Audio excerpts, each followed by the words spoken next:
só ativa aquilo que estava desativado, não é? Não pode ativar aquilo que já está ativado. Mas como eu já percebi que vocês já estão ativos, então eu vim aqui contribuir nesta noite com algo um pouco maior de Deus. Eu vim aqui, como muitos dizem, né? Eu vim apagar o fogo com gasolina, tá bom? Então, já que já está aceso, vamos manter aceso, né? Vamos manter isso funcionando. Como nesta noite vamos falar sobre ativação profética, vamos ler Lucas capítulo 7. Eu hoje sou morador da cidade de Suzano, estou chegando mais perto, hein? Eu era de Ferraz, vim para Suzano, que uns dias eu estou em Mogi. A gente sempre brinca, né? Lá, eu sou nascido e criado em Ferraz de Vasconcelos, e as pessoas, depois que eu vim para Suzano, eu vou contar assim rapidinho, tá? Esse negócio de dízimo e oferta é verdade, irmão. É verdade. Deus me tirou do lamaçal do pecado, da vida toda torta, toda atrapalhada, e eu sou neto, filho e bisneto de pastor. Eu venho de uma linhagem pastoral dos dois lados, tanto meus bisavô, meu avô e meu pai, tanto parte pai como parte mãe, não tinha como fugir. Mas eu conheci o mundo, passei lá por fora, tive que receber Jesus após eu cometer alguns delitos diante da sociedade. Eu era um drogado, era um largado. Aí Jesus foi lá e me salvou, porque filho de crente não é crente, né? Aí Jesus foi lá, me quebrou todinho, me moeu todinho, sabe? Acabou comigo. Aí quando eu vi que já não tinha mais jeito, aí ele falou: vem cá, agora eu vou fazer uma nova história para você. Aí eu vim para o evangelho. Jesus foi lá, me abençoou, me deu formação, me deu USP, né? Sou aluno USP. Jesus foi fazendo muita coisa na minha vida. E nisso eu orava a Deus, porque as pessoas olhavam para mim e diziam: mas você não vai para a igreja? E você mora no quintal da sua sogra? Só que Deus tinha um propósito para isso. A família da minha esposa, só minha esposa era crente. Eram 8 irmãos, e mãe e pai, e nenhum era crente, só ela. Aí eu cheguei naquela família todo marrento, né? Já servindo a Deus, olhei para minha sogra e disse para ela assim: ó, eu vim para a tua casa, vou casar com a tua filha, vou ganhar a senhora para Jesus. E tem mais, todo mundo aqui vai servir a Deus, porque entrou um homem de Deus nessa família. A mulher disse: tu é folgado mesmo, né? Paraibana, meu irmão, braba, dura na queda, carregava a imagem nas costas, subia escada de joelho na Aparecida do Norte. Aí Jesus foi lá e começou a fazer um negócio, sabe? Começamos a fazer um trabalho assim, tipo culto nos lares, sabe? Assim, culto de família, né? Igual vocês têm aqui, aquela coisa que parece que não vai dar nada, né? Aí Jesus foi salvando, sabe? Aí Jesus salvou a sogra. Aí eu já fiquei bem na fita, né, irmão? Salvou a sogra, já tá tudo certo. Ganhei a sogra para Jesus, ganhei os filhos para Jesus, batizei, e aí foi indo. Hoje todos eles estão no evangelho. Um faleceu na presença de Deus, e os outros 7 estão todos na presença do Senhor. E o sogro também. Jesus foi lá e fez o milagre. Sabe o que Jesus falou comigo? Eu só te coloquei no fundo da casa dela para você fazer essa obra. Meu irmão, 1 ano depois que minha sogra aceitou Jesus, desceu as águas, estava tudo certinho. Jesus falou comigo: agora eu te tiro daí. Aí Jesus foi, me deu uma casa ali no centro, quase no centro de Suzano, do lado do shopping, só para não pagar estacionamento, sabe? Aí Jesus foi lá, me deu um apartamento, coisa mais linda, e eu ganhei tudo, meu irmão, a casa completa. Eu dei minha casa que estava lá em Ferraz, toda imobiliada, eu dei a casa. Cheguei numa irmã da igreja e falei: tu precisa de uma casa, né? Ela falou assim, eu falei: eu não posso te dar a casa, que a casa não é minha, mas tudo que está dentro é meu. Então é o seguinte, leva o caminhão lá e leva tudo, porque Deus mandou te dar. Geladeira, fogão, tudo top, irmão. Televisão, sofá, casa completa. Falei: leva tudo, porque Jesus falou que vai me dar. Então se ele está me dando uma casa, ele vai me dar também os móveis. Aí Jesus foi, me deu uma casa, me deu um apartamento, coisa linda ali no Flex Suzano, talvez alguém já ouviu falar. Um condomínio muito bom assim, sabe? E isso é fruto de dízimo e oferta, meu irmão. É fruto de fidelidade. É fruto de fidelidade. E aí a gente vai servindo a Deus assim, né? Devagarzinho, né? mas nesta noite todos acharam aí Lucas capítulo 7? É um texto assim tão conhecido, né? Está escrito assim, ó: e depois de concluir todos os discursos perante o povo, ele entrou então em Cafarnaum. E o servo de um centurião, a quem este muito estimava, estava doente e moribundo. E quando ouviu falar de Jesus, enviou-lhe uns anciãos dos judeus, rogando-lhe que viesse então curar o seu servo. Chegando eles juntos de Jesus, rogaram dizendo: Mestre, é digno de que conceda isto a ele, porque ele ama a nossa nação. Ele mesmo ajudou a edificar a sinagoga. E foi Jesus com eles. Mas quando já estava perto da casa, enviou-lhe então o centurião alguns amigos, dizendo: Senhor, não te incomodes, porque não sou digno de que entre debaixo do meu telhado. E por isso, nem ainda me julguei digno de ir ter contigo. Dize somente uma palavra, e o meu servo será curado. Porque também eu sou homem sujeito à autoridade. Eu tenho soldados ao meu comando, tenho autoridades e poder sobre eles. Eu digo a ele vai, e ele vai. Eu digo ao outro vem, e ele vem. E faze isto, então ele o faz. E ouvindo isso, Jesus então maravilhou-se dele, voltando-se e disse à multidão que o seguia: digo que nem em Israel achei tamanha fé. E voltando para casa, os que foram enviados encontraram aquele soldado são e curado. Amém? Queridos, todos nós conhecemos esse texto, cantamos louvores, vemos assim algumas lições, mas algo muito surpreendente quando nós começamos a olhar este texto, nós temos que aprender. Primeiro começa a narrativa do texto dizendo assim que acabando os discursos. Sabe que discurso era esse? Era o sermão da montanha. Aquele que nós às vezes passamos batido, aquele que nós olhamos que começa no capítulo 5, vai lá até o final do capítulo 6. Quantas coisas Jesus já tinha falado, quantas lições ele tinha dado, mas era necessário então ele entrar nessa cidade de Cafarnaum. Cafarnaum não era uma cidade assim comum, era uma cidade muito conhecida, era uma cidade portuária, era uma cidade assim que muitas pessoas tinham acesso, ao ponto que ali existia esse centurião, que era um dos capitães do exército de Roma. Era alguém que não era crente, era alguém que não servia a Deus, era alguém que estava sob o comando de Herodes. Ali ficava um dos quartéis do exército de Roma, que comandava naquele período.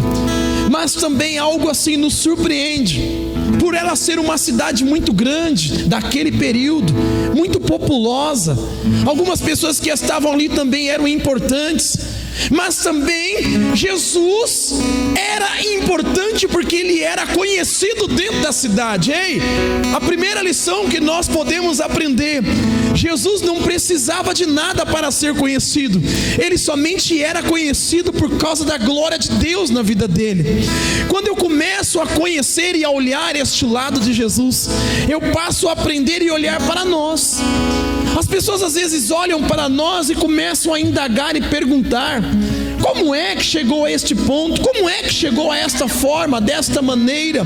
Quando a presença de Deus, quando a glória de Deus chega na vida de alguém, no lar de alguém, na casa de alguém, ei, você não precisa se propagar, a própria presença de Deus começa a dar testemunho de você, começa a manifestar a glória de Deus através da sua vida.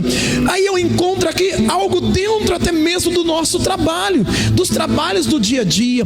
Quando a presença de Deus está em você, lá no seu emprego, na sua empresa, a glória de Deus faz você se destacar. Percebe isso? A presença de Deus faz você se destacar, mas tem algo também importante. Às vezes destaca para a perseguição. As pessoas perseguem porque você é crente, fala mal de você porque você serve a Deus. Então levante a mão para o céu, porque você está sendo luz no meio das trevas. Vocês estão falando, te perseguindo, te caluniando, louve a Deus, porque você está brilhando no meio das trevas. Mas também a Bíblia diz que nós somos justificados pelo Senhor. Então quando eu olho Jesus entrando em Cafarnaum, logo ele já recebe então a comitiva deste homem. Os homens então começam a vir e dizer assim: olha, ô Senhor Jesus, o capitão lá está pedindo para que o Senhor vai lá, porque tem um dos nossos soldados que ele está doente, ele já está à beira da morte, a situação não está fácil. Talvez já usaram os recursos que tinham daquele período, mas não acham a cura do homem. Ei, aprenda uma coisa nesta noite. Aquele capitão, ele comandava um pelotão de 100 homens, por isso que é chamado centurião. Ele tinha 100 homens. O que um faz a diferença no meio de 100? É a primeira lição aqui que nós temos que nos apegar a ela. Se aquele homem não tivesse um coração voltado para o ser humano, para a alma, ele tinha simplesmente substituído. A gente pega aí os times de futebol, o jogador se machucou alguma coisinha, já pega, saca, coloca outro no lugar. Aquele capitão estava preocupado com aquele soldado. Meu irmão, eu me lembro até mesmo da parábola das 100 ovelhas. A Bíblia diz que havia 100 ovelhas e uma então se feriu, se machucou. O pastor deixou 99 presa no aprisco ali. E detalhe, o aprisco ficava no deserto, diz o texto. Colocou as 99 ali e foi em busca daquela que estava perdido. Ei, quando nós olhamos para isso, eu começo a ver aqui algo muito valoroso. Vale mais uma alma do que o mundo inteiro perdido. Vale mais uma pessoa do que uma igreja cheia. Aquele capitão poderia muito bem substituir, mas ele falou: não, este aqui é importante dentro do nosso pelotão, ele faz parte dentro do nosso pelotão, ele tem então os seus valores aqui dentro. Já buscamos todos os recursos, já buscamos todas as soluções, mas não tem jeito. Deu uma cutucadinha nos seus soldados e falou: faz o seguinte, vai chamar Jesus, vai.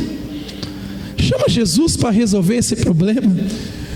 Se nós trouxermos isso para a igreja, às vezes nós buscamos recursos em tantos lugares, buscamos situações em tantos outros assuntos, procuramos entender ou ouvir, tentamos buscar até mesmo opinião, tentamos até mesmo buscar palavra em outro lugar, mas a resposta ainda está em Jesus.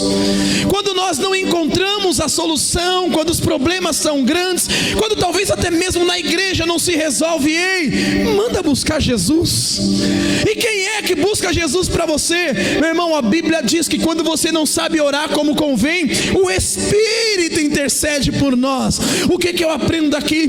Tem problemas, tem situações, tem provas que nos falta palavra, nos falta até mesmo jeito de orar, não temos como falar, mas tem uma coisa: o nosso amigo Espírito Santo, ele intercede por nós com gemidos inexprimíveis. Quando faltam as palavras, quando falta até mesmo um sentimento para se expressar, ele intercede por nós. Sabe qual é o nosso problema? Muitas vezes nós buscamos muitas coisas e se esquecemos muitas vezes que o principal de ser buscado é Jesus.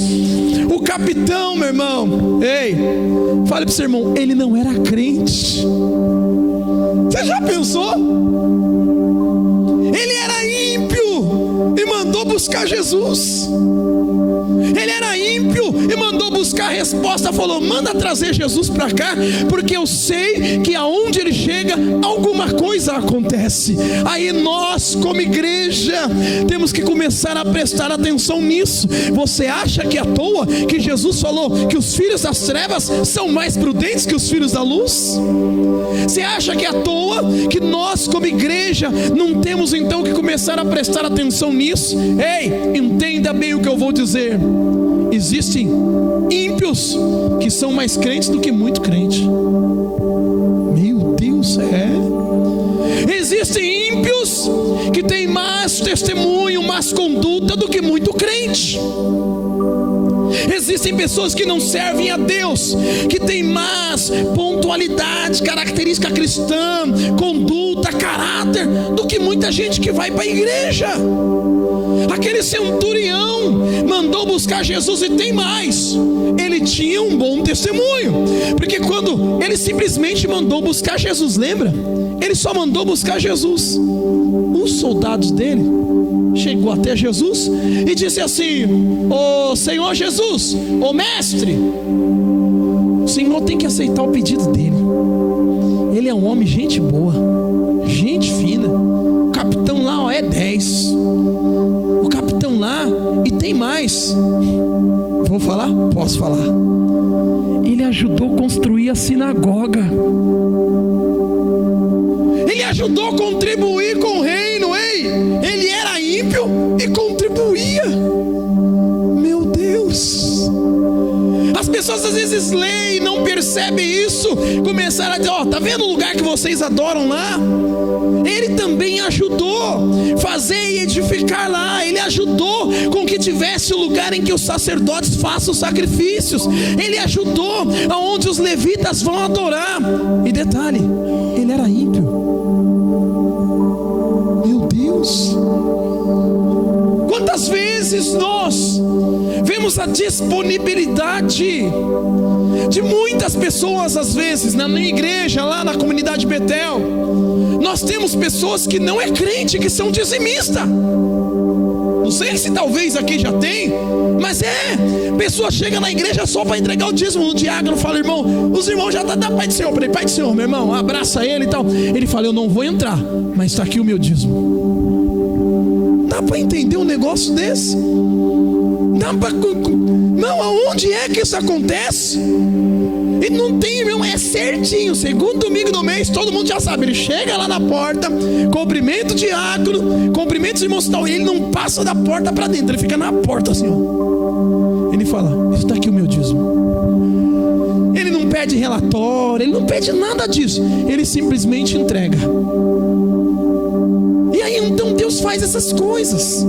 Quando nós começamos a compreender, e quando eu olho para este texto do centurião, eu tenho uma lição muito linda a aprender.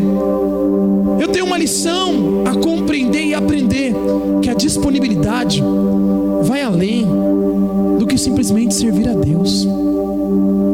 Aquele centurião estava preocupado com uma alma, estava preocupado com a dor, estava preocupado com o sentimento, porque ele sabia que aquele capitão, porque aquele soldado dele, porque para ser soldado do exército de Roma tinha que ser casado. Então ele sabia que aquele homem doente, ele então tinha família para cuidar.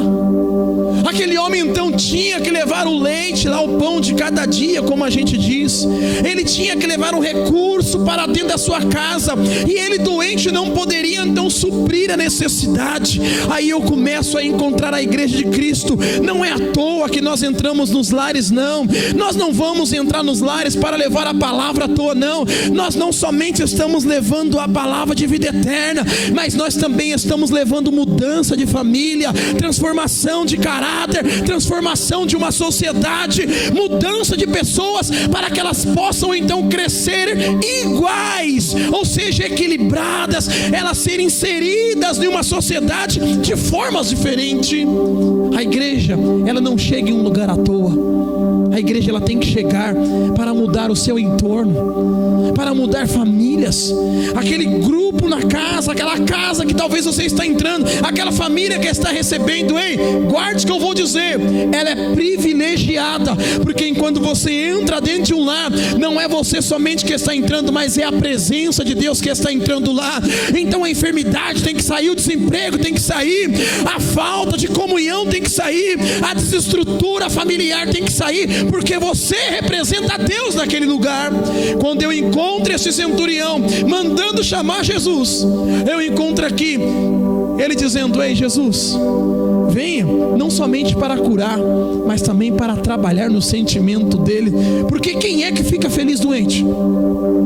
Vai lá no hospital, vai aqui no SUDES, aqui no Cia de Pinho de Melo, vai nos outros hospitais, vê se você entra lá dentro do hospital, se você vê a pessoa alegre, dizendo: oh, estou feliz porque eu estou doente. Não. As mulheres dizem assim que os homens é muito fraco, não é assim? Que as mulheradas falam, qualquer coisinha, não é assim?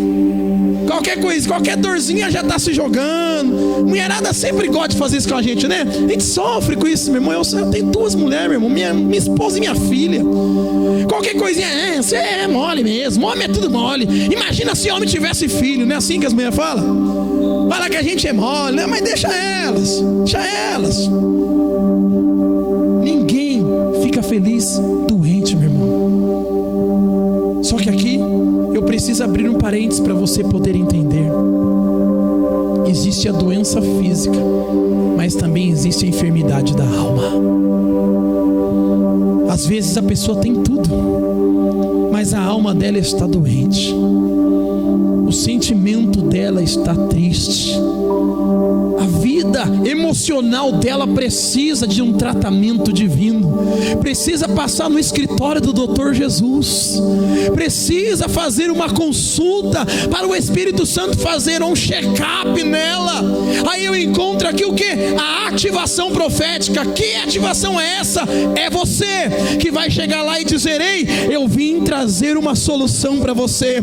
Eu vim trazer a resposta para os seus sentimentos, para a sua tristeza, para a sua angústia. Eu vim trazer a resposta que você tanto procura em tantos lugares. A resposta é: vai nessa consulta. Que consulta é essa? Conheça o Dr. Jesus. Ele vai trabalhar na sua alma, vai trabalhar na sua vida. Ele vai curar os teus sentimentos. Ele vai tirar a sua dor, porque a Bíblia mesmo diz que Jesus veio buscar e salvar o que está perdido. Aí eu encontro aqui os homens dizendo do centurião: ô Senhor, ele é gente boa, lembra disso? Ele ajudou a construir a sinagoga, ó. Ele é 10, ó. Mais ou menos assim, ó. O Senhor não pode deixar de atender ele, não. Se o Senhor não atender ele, vai atender quem? O homem é tão bom, tão justo. Jesus então começou a ver o quê? Jesus viu que aquele capitão, ele tinha credibilidade. Meu Deus. Meu irmão, se o ímpio achou credibilidade diante de Deus, dá que tu que diz nesse irmão, fala: imagina você. Templo e morada do Altíssimo. Você está entendendo ou não? Se você já é morada de Deus, o capitão não tinha Deus, mas ele tinha credibilidade. Você já é lavado, remido, você é santificado, transformado, nação eleita, povo escolhido, geração santa, sacerdócio real. Você é filho, você não é bastardo. Que credibilidade você não tem? Imagina. Só que às vezes nós temos medo de usar, nós temos insegurança de usar aquilo que Deus colocou nas nossas mãos. Nós temos às vezes dúvida, nós temos às vezes medo de colocar em prática o que Deus colocou nas nossas mãos. Ei, aí eu preciso abrir aqui o leque ainda e dizer: lembra de Malaquias 3:10? Faça a prova de Deus. Quem te chamou não foi homem, quem te chamou foi Deus. Quem te escolheu não foi homem, quem te escolheu foi Deus. Quem te livrou da morte não foi homem, mas foi Deus. Comece a fazer prova de Deus, comece a exercer o que Deus te deu. Ai, mas eu não sei falar. Meu irmão, canta. Eu não sei tocar, então prega. Ah, eu não sei pregar, então ora. Para alguma coisa você serve. Ninguém aqui é inútil. E sabe o que é interessante? No reino de Deus todo mundo é útil. Não existe ninguém desempregado no reino de Deus. Todo mundo tem uma serventia. Um troca o galão de água, o outro arruma a cadeira, o outro põe drywall, o outro pinta, o outro varre. E vai, cada um vai fazendo uma coisa. E sabe o que é isso? O salário é igual para todo mundo, porque a parábola dos trabalhadores, um chegou no final do dia e o outro chegou no dia, mas os trabalhadores receberam o salário em dia. Sabe o que eu aprendo aqui? Deus não fica devendo nada para ninguém. Deus não deve nada para ninguém. Deus cuida dos seus mínimos detalhes, meu irmão. O centurião, ele mandou chamar, e detalhe, ele só mandou chamar Jesus. Quem deu testemunho dele foi os outros. Guarde isso. Ele não falou: fala para Jesus que eu sou gente boa, que eu dou folga para vocês de vez em quando, que eu trato vocês bem. Não, ele não falou nada, ele só mandou chamar Jesus. Jesus então prontamente, meu irmão, prontamente diz a Bíblia que Jesus sai em direção à casa do homem. E no meio do caminho, quem que ele encontra então? Outra comitiva de soldados. E esses outros agora não eram só soldados, também eram amigos. Meu Deus. O centurião, o capitão, ele não só tinha soldados, mas ele também tinha amigos. Irmão, guarda o que eu vou dizer. Crente também precisa de amigos. Você sabia disso? E não precisa ser só crente não, pode ser ímpio também. Eu tenho amigos que não são crentes. Amigos onde eu converso igreja, ele fala lá de onde ele vai, lá e tal.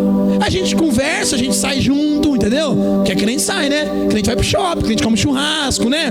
Crente passeia, né? Crente curte a família, entendeu? Crente também tem o seu momento de lazer. Não é bitolado, né? Já foi esse tempo aí que as pessoas pregavam esse evangelho. Ei, crente também tem que ter amigos. Só que às vezes nós nos isolamos tanto que não conseguimos nem ter amigo na igreja e nem fora da igreja. O centurião tinha amigos. Aí é que tá. Já é comprovado. Tem algum psicólogo aqui? Tem alguém que é psicólogo aqui? A psicologia afirma que muitas das doenças emocionais é porque a pessoa não tem com quem conversar. E conversar é a amizade.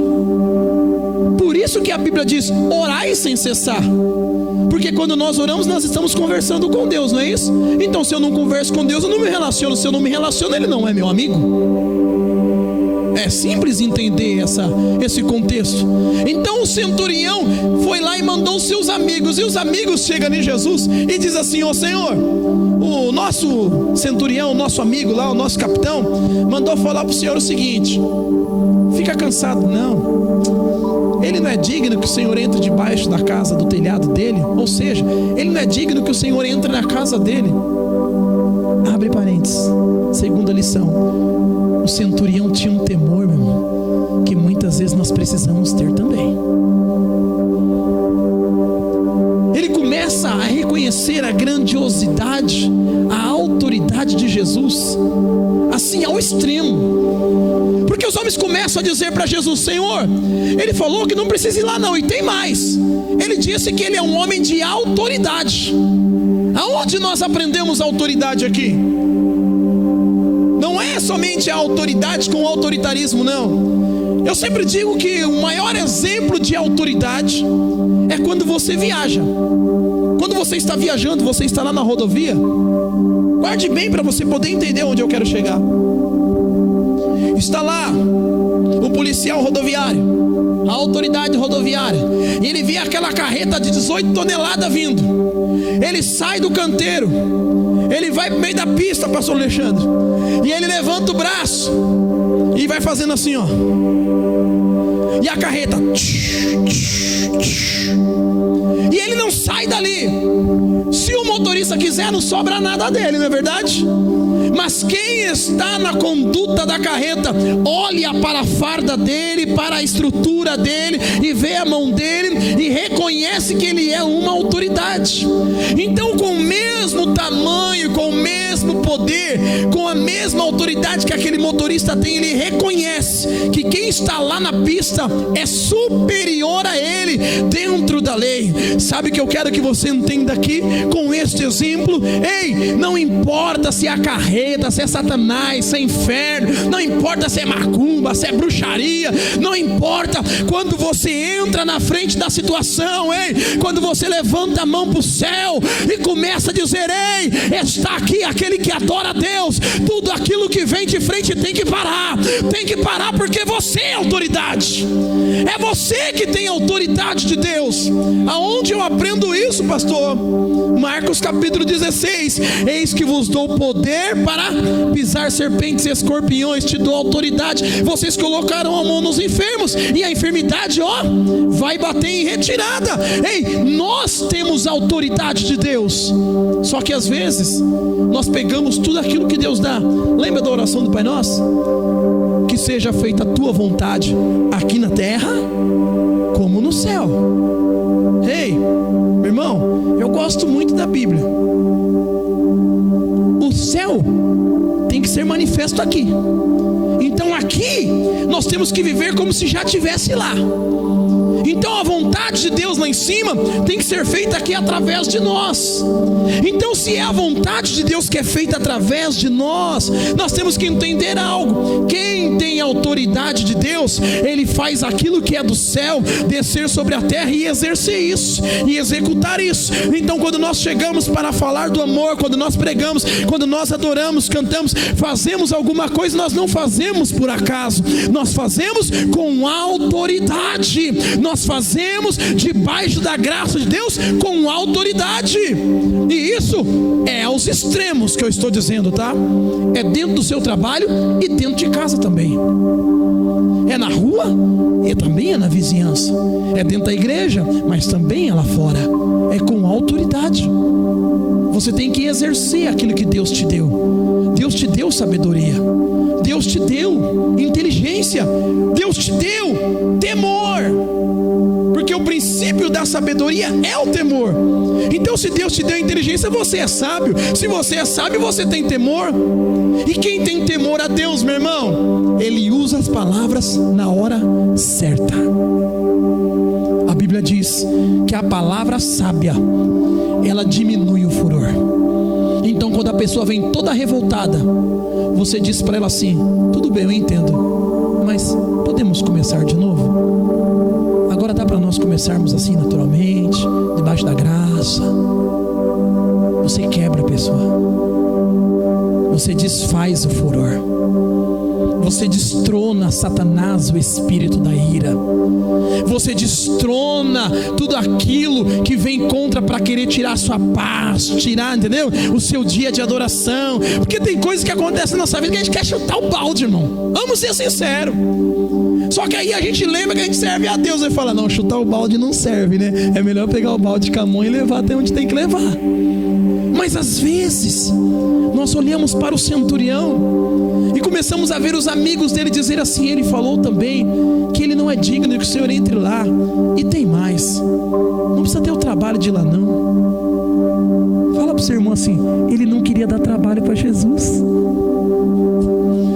Meu Deus, eu acho que alguns ainda não entendeu. O ímpio não estava dando trabalho para Jesus, meu irmão. Tem crente que dá mais trabalho para Jesus do que para o diabo. Meu Deus, pastor, acho que eu não volto mais aqui, né? Sei não se eu volto depois. Ei! Ele não queria nem que Jesus se desgastasse. Você está entendendo? Não precisa vir aqui não. Manda só uma palavra. Meu Deus.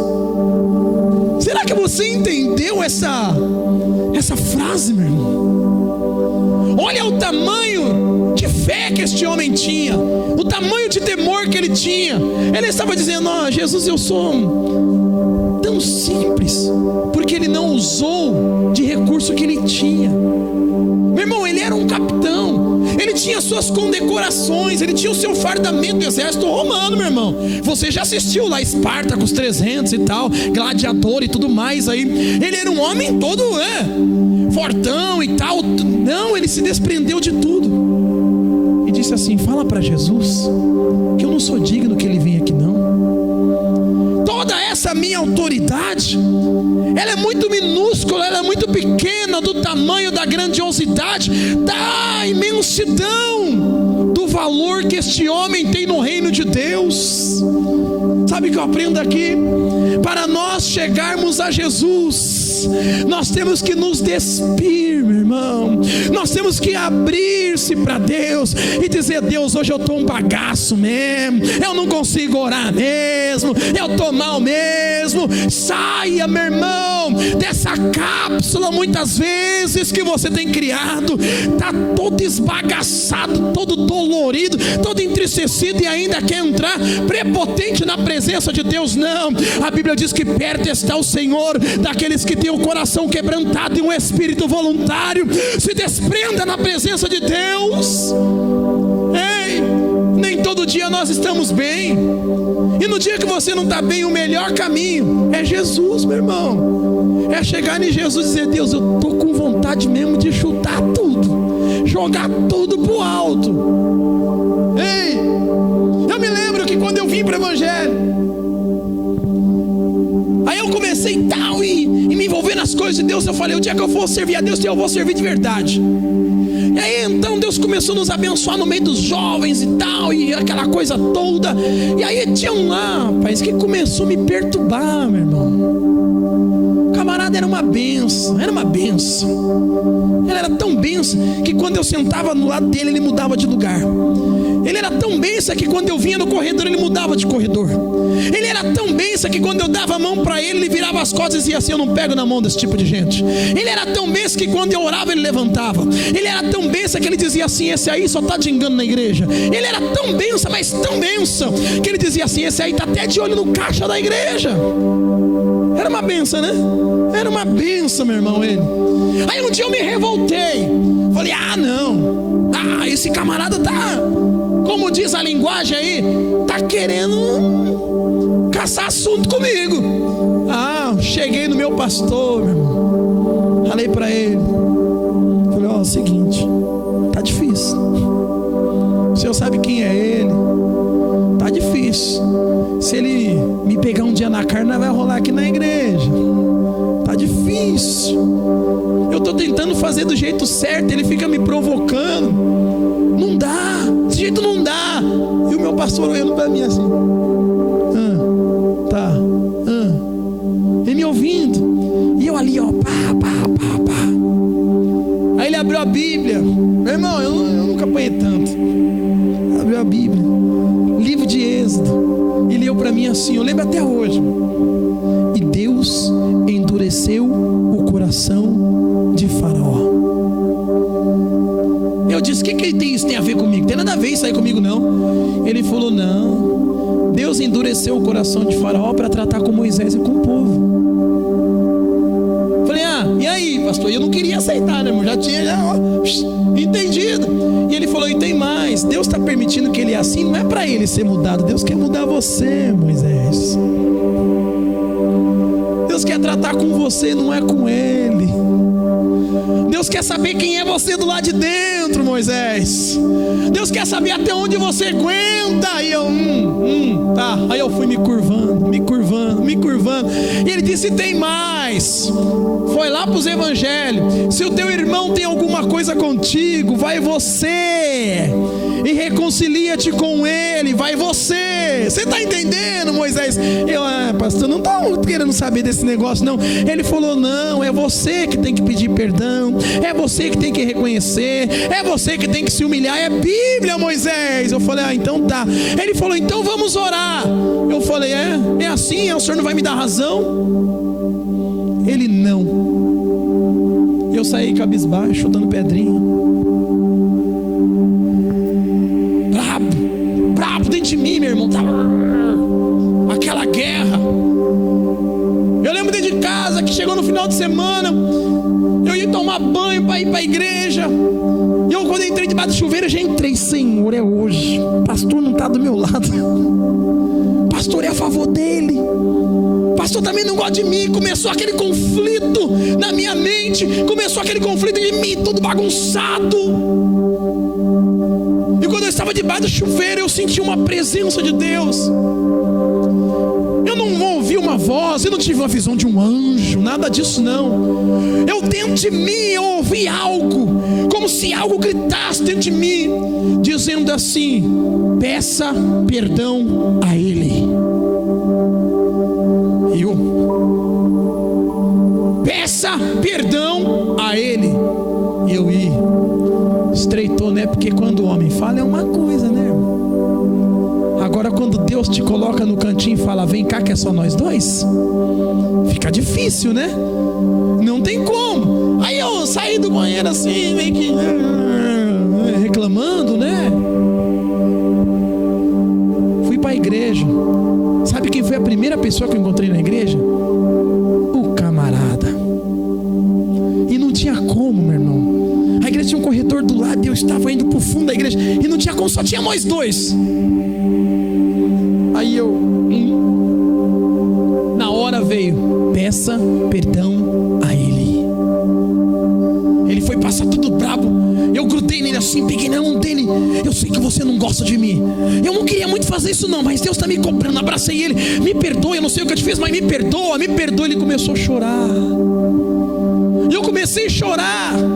Nós dois ali fomos renovados e a presença de Deus tomou conta. Os irmãos começaram a chegar, viu os dois abraçando no corredor, porque sabia da história. Começaram a chorar e os jovens começaram a se juntar. E todo mundo ali, daqui a pouco a presença de Deus, o culto deixou de ser de lá de dentro, passou a ser do lado de fora. Começou o povo a falar em línguas e foi aquela renovação. Depois daquele dia nunca mais tivemos nada, somos amigos até hoje. E eu vim para casa todo feliz. Não é porque eu tinha feito não, é porque Deus tinha trabalhado dentro de mim. Quando nós entendemos que Deus ele trabalha de dentro para fora, nós permitimos com que Deus ative dentro de nós o que Paulo disse, que haja em vós o mesmo sentimento que houve em Cristo Jesus. Permita ser trabalhado por Deus. Permita que Deus faça dentro de você aquilo que Ele quer que você seja. Porque tem muita gente somente fazendo. Deus não quer que nós façamos nada. Deus quer que nós sejamos. Não adianta fazer muita coisa e não ser nada. Deus quer que nós sejamos mais humildes. Deus quer que nós sejamos mais parecidos com Ele. Deus quer que nós sejamos mais perdoador. Deus quer que nós então exercemos mais o ministério do amor. Deus quer que nós então façamos o quê? Diminuímos, para que Ele possa crescer através de nós, para que Ele possa aparecer através de nós. Aquele centurião não queria dar trabalho para Jesus. Ele começou a dizer: não, fala para Jesus vir aqui não, Ele está cansado, Ele tem tanta gente para atender, eu creio tanto nele, fala para Ele mandar só uma palavra. Meu irmão, guarde o que eu vou dizer para você. Às vezes o culto tem 1h30, 2 horas, e nós não conseguimos absorver nada. E às vezes é uma palavra, uma mensagem do louvor, um abraço faz toda a diferença. Detalhe, eu devo lembrá-lo, ou lembrá-vos, que ele não era crente. Ele estava dizendo: manda, fala para ele mandar somente uma palavra, fala para ele. E os homens então vai, meu irmão, só para dar esse recado. E é muito interessante, a Bíblia diz que Jesus se alegrou, porque Jesus também sorria, tá bom? Sorrir faz bem, se alegrar faz bem. Tem gente que acha que Jesus era carrancudo, meu irmão, você sabia? Tem gente que acha que Jesus não brincava, tem gente que acha que Jesus era aquele camarada todo fedão. A Bíblia diz que Jesus se alegrou. Eu imagino então, meu irmão, o sorriso de Jesus, vim lá na orelha. E sabe o que é interessante? Os discípulos tinham sempre um Pedro do lado, né? Porque Pedro era um camarada interessante, né? Mas deixa isso para outro dia, né? Tinha sempre alguém lá do lado e talvez olhara para Jesus e falasse: por que o mestre está rindo agora, né? Jesus então se alegra. Meu irmão, o interessante é que o mais profundo na minha concepção nesse texto não é a cura do centurião, você sabia? Não é as características dele. O mais interessante aqui é quando Jesus olha para os discípulos. Era discípulo, tá? Era judeu, andava com Jesus, comia com Jesus, caminhava com Jesus, dividia pão e peixe, estava lá com Jesus. Jesus olha para eles e diz assim: no meio de vocês, de Israel, todo mundo pode juntar aí, mas eu nunca vi uma fé igual a desse homem. Meu Deus, isso é muito forte, meu irmão. Sabe o que eu aprendo aqui? O centurião nem viu Jesus e já cria nele daquela forma. Meu Deus, isso é tão profundo que o centurião não precisou nem ir até Jesus para crer nele daquela forma. E às vezes a gente vem para a igreja e faz campanha, e faz isso, faz aquilo, sobe monte, desce monte, vai e vigília aí, não sei o que, e a gente não consegue crer nem 1 milímetro. centurião, sem estar lá, sem ver, sem presenciar, ele estava dizendo: manda só uma palavra. Jesus então olha para os discípulos e diz assim: nem todo Israel, meu irmão, você tem noção que era Israel? Tem noção que era a nação de Israel? Ei, eram os descendentes de Abraão, Isaac e Jacó, era o que vinha da linhagem de Davi, tinha sacerdote, levita, tinha todo mundo lá. E Jesus então se alegra por ver a fé daquele homem ser superior a qualquer dogma, ritual, característica, liturgia, a qualquer coisa. Ele se alegra porque o homem cria na palavra. Meu Deus, o homem cria no poder da palavra. Eu quero ser profeta na tua vida nesta noite. Passe a crer na palavra. Quando você entrar lá na sua casa, no seu emprego, na sua empresa, não importa aonde você estiver chegando, você é o carregador da semente. Dá para entender isso ou não? É você que carrega a semente da palavra. Se você entrar num local e você começar a dizer as coisas aqui não dá certo, está tudo travando, é você que está lançando a semente. É você que é o semeador, porque o semeador saiu a semear, lembra disso? Deus te chamou como semeador, e nós como semeadores, nós temos então que não é entrar pelo pé direito com o pé esquerdo, nada disso. Nós temos que pisar e começar a dizer: aonde eu pisar a planta dos seus pés, o Senhor me dá por herança, porque eu carrego a semente da palavra. Entenda isso. Quando nós passarmos a compreender isso, nós não vamos mais usar recursos, nós não vamos mais usar palavras de conhecimento ou de autoajuda. Nós vamos usar a palavra. Você está entendendo? Para de ficar usando palestra disso, daquilo. É bom, a filosofia, a sociologia é bom, mas a palavra de Deus é superior a qualquer coisa. Tá tudo ruim, vai dar certo porque Jesus está comigo. Tá tudo bem, vai dar certo porque Jesus está comigo. Tá ruim, vai melhorar. Tá bom, vai ficar excelente porque Jesus está comigo. Ei, passe a crer na palavra, passe a usar a palavra, passe a manifestar a palavra, passe a vivenciar a palavra. Sabe qual é o problema da nossa geração? A nossa geração, ela crê mais no que o fantástico diz, no que o político diz, no que a mídia diz, no que as estatísticas diz, do que a palavra diz. Está na hora de nós começarmos a crer mais no que a palavra diz. Está na hora de nós começarmos a praticar e vivenciar a palavra. É uma palavra, meu irmão. Aquele homem então falou para Jesus, Jesus se alegrou, ficou feliz. E sabe o que é interessante? Jesus não falou para ele: vai, vamos reunir todo mundo, pega na mão, fecha os olhos, levanta a mão para cima. Jesus não falou: vira para lá, vira para lá. Não. Jesus falou: então pode voltar, porque a cura já vai estar lá. Você está entendendo? Terceira lição que eu aprendo aqui, para nós fecharmos essa ministração: as coisas de Deus é simples. Quem complica somos nós. O sábio Salomão já disse que Deus fez o homem perfeito, mas ele mesmo se embaraçou nos seus próprios caminhos. Ei, Salmos capítulo 30, tem um versículo lá que diz assim: ó, o choro pode durar uma noite, mas a alegria vem pela manhã. Não é isso? Todo mundo conhece, né? Amém? Entre o choro e a alegria, o que tem? Uma vírgula. Se você quiser ler, pode ler lá. Está escrito assim, ó, o choro pode durar uma noite, vírgula. mas a alegria vem pela manhã. Entre o choro e a alegria é só uma vírgula, meu irmão. Ei, entre o que Deus vai fazer com você, entre tudo aquilo que Deus vai projetar, é só uma vírgula, parece nada.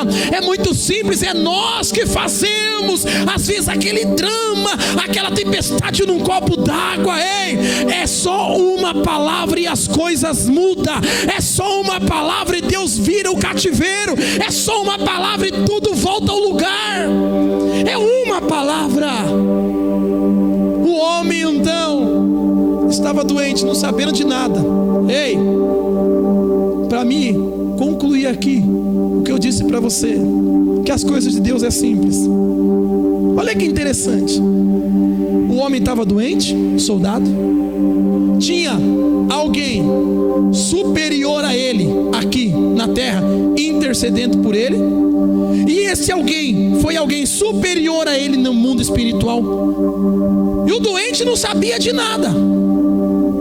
Quem estava lá não imaginava o que Deus estava fazendo. Eu acho que você não entendeu ainda, mas eu vou abrir o leque para você.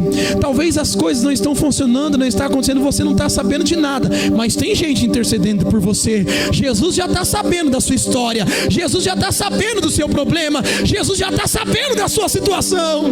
Meu Deus! E a gente às vezes quer porque quer. E é interessante, ainda assim, isso é muito assim, forte.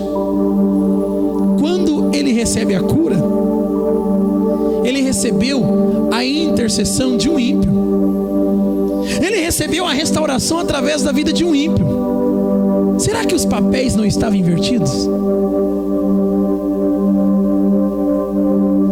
Tem crente, meu irmão. Eu estive num local uma vez, na zona sul de São Paulo, lá no bairro do Sacomã, em que as pessoas estavam indo fazer tratamento espiritual com um psicólogo espírita. E não é que a pessoa estava lá usando a psicologia espírita, não. Eles estavam usando. Peguei um caso lá na igreja, o pastor me chamou e tal, e depois Deus nos deu uma palavra que a pessoa veio conversar, nem o pastor sabia. Eles participavam lá como se fosse uma mesa branca. Crente, buscando recurso onde não tem. É a mesma coisa que os discípulos, meu irmão. Foram procurar Jesus no túmulo lá, o anjo estava sentado e falou: por que vocês procuram os mortos dentro, no meio dos vivos? Jesus não está aqui, ele já ressuscitou. A gente não pode procurar o vivo no meio dos mortos. De vez de buscar a Deus buscando conselho onde não tem. Ei, aprenda uma coisa: você já tem um pastor, você já tem uma igreja, já tem uma liderança. Ei, o primeiro recurso tem que vir aqui do altar. Venha buscar aonde você sabe que tem palavra de Deus. É uma palavra e as coisas mudam. Busque o recurso aonde tem. Não busque conselho aonde não tem. Não busque resposta onde você não vai encontrar. Aí chega todo atribulado, chega todo perdido, todo cheio de carrapiche, como diz. Aí vai lá, sai daqui limpinho. Vai lá, pega um monte de carrapiche e volta. Aí o pastor, coitado, tem que puxar o carrapiche, tira. Aí dói um pouquinho, porque dói, mano. Aí tira daqui, tira dali. Aí daqui a pouco volta de novo, hein? Creia na palavra. Passe a colocar em prática as palavras que são ministradas. Recebeu a mensagem no domingo, na segunda-feira, onde Deus falou comigo. Então é o seguinte, vamos que vamos. Sai quebrando, irmão, destruindo tudo, serpentes e escorpiões. Sai pisando na cabeça de Satanás, porque você recebeu a direção profética, a palavra de Deus. Comece a crer nisso. Comece a falar. Eu disse aqui no começo, quando Deus me deu uma casa, meu irmão, eu fiz uma campanha numa igreja uma vez, que em 7 semanas Deus deu 8 casas próprias, e eu morando de favor. Sabe o que falaram para mim? Deus só dá casa para os outros, porque para você eu acho que ele se esqueceu. Só que eles não sabiam que Deus estava no processo de Deus.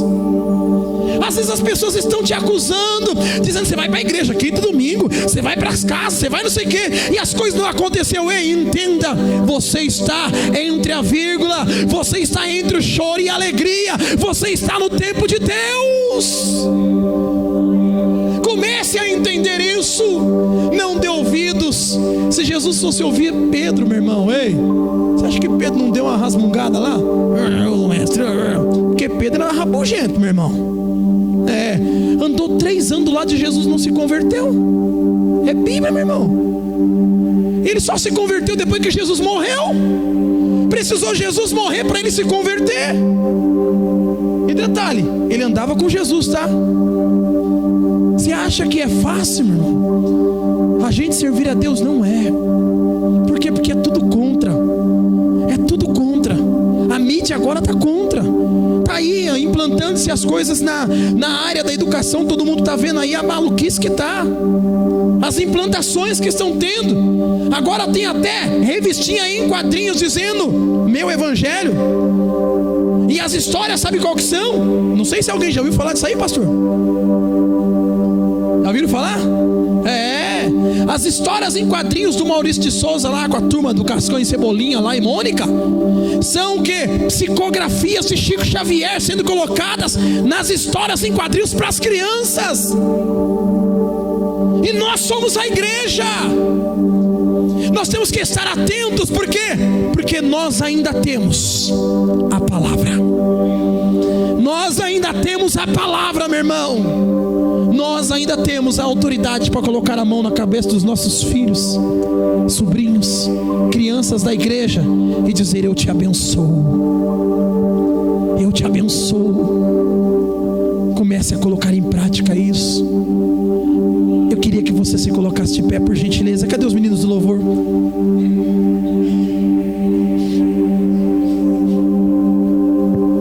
Ei, quando nós começamos a compreender isso, que é uma palavra só, meu irmão. No primeiro louvor que estiver sendo tocado, você vai se limpando. No segundo você já está libertinho, já livre. No terceiro louvor você já está radiando. Na hora da palavra você já está explodindo. No louvor final você já está dizendo: pastor, aonde é que eu devo entrar? Qual é a casa que o senhor vai me dar? Aonde é que eu tenho que ir? Tem que começar, meu irmão. Tem que começar a ir para cima. Começar a dizer: ei, eu não estou aqui, eu não sou simplesmente uma estátua na igreja, alguém que vai ficar aqui sentado. Não, eu quero ser vivo, eu quero ser ativo, eu quero estar vivo, caminhando. Porque a igreja, a palavra eclésia ou eclesia, sabe o que é? Ir para fora, chamar para fora. A palavra igreja é estar em ação. Em ação. Deus te chama nesta noite para você estar envolvido. Você não tem que estar envolvido com a obra. Ei, olha assim pro seu irmão: não se envolva com a obra, não. Rapaz, não se envolva com a obra, não. Rapaz, assim, se envolva com o reino. Porque quando você se envolve com o reino, a obra é de brinde. Tá entendendo, não? Tem muita gente que se envolve só na obra. Não resolve se envolver na obra, tem que se envolver no reino. Porque quem se envolve nas coisas do reino, meu irmão, tudo que faz parte do reino, vem a obra, vem a família, vem a casa, vem o ministério, vai vindo formação, vai vindo tudo, vai vindo trabalho, vai vindo tudo. Porque no reino de Deus está sobre todas as coisas. Não se envolva só com a obra, se envolva com o reino. E o reino de Deus é muito superior. Porque a obra é feita de homens, mas o reino é feito de Deus. A obra é feita por pessoas, o reino é feito por servos. A obra é feita por homens mortais, mas o reino é feito por pessoas imortais. Mas como é isso, pastor? A Bíblia diz que a memória do justo é abençoada. Mesmo que você morrer, as pessoas vão se lembrar quem foi você, por onde você passou. Nós estamos aqui para deixar um legado para a próxima geração. Se Jesus não voltar,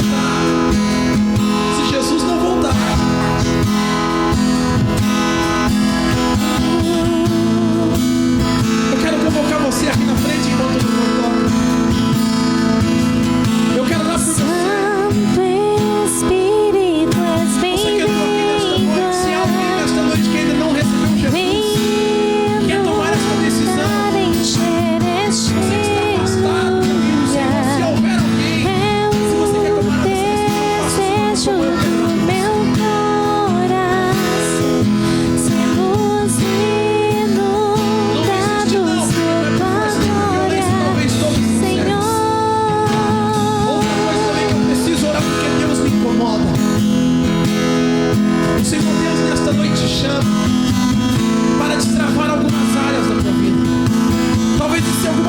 que estão enroscadas aí, talvez na vida financeira, no